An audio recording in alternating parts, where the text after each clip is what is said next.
Azərbaycan liderinin Davos platformasından verdiyi hansı mesajlar qlobal müstəvidə geniş şərh olunur? So today, as you mentioned, international relations. Beynəlxalq münasibətlər bugün yeni eraya qədəm qoyur. Bu erada vəziyyəti qanunun aliliyi deyil, güc qaydası idarə edir. Strength is ruling the situation. Beynəlxalq hüququn böhran keçirdiyi bir vaxtda Bakının yaratdığı sülh presedenti nə üçün nadir praktika hesab olunur?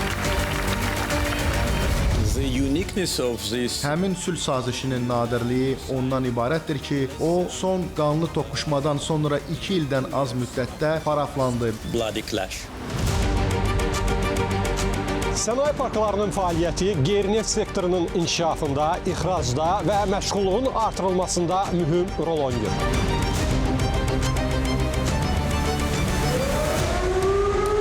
Qeyri-neft sənayesinin innovativ əsaslı inkişafı ölkə iqtisadiyyatında nə kimi tendensiyanı gücləndirir?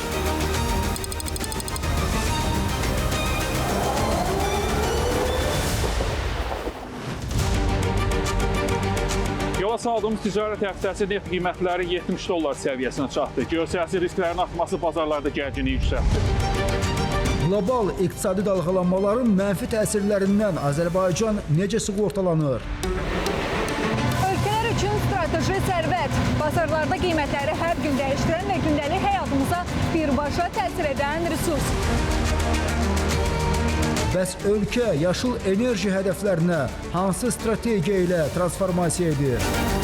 Ölkələrin bərpa olunan enerji strategiyalarını gücləndirməsinin vaxtıdır. Azərbaycan da bu yolda planlı və dəqiq addımlarla irəliləməkdədir.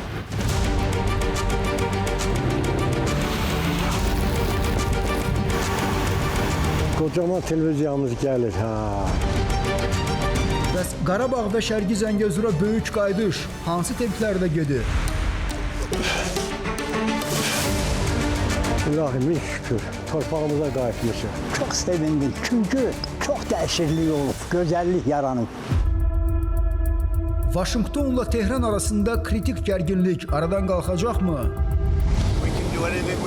Amerika Birləşmiş Ştatlarının hərbi dəniz qüvvələrinin çox böyük və güclü gəmiləri İrana doğru hərəkət edir. Geopolitik ziddiyyətlər fonunda Rusiya-Ukrayna müharibəsini nə gözləyir?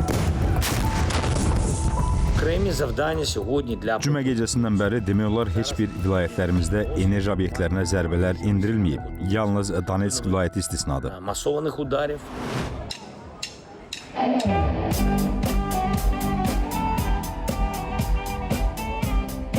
Bu və digər sualların cavabı həftə verilişində.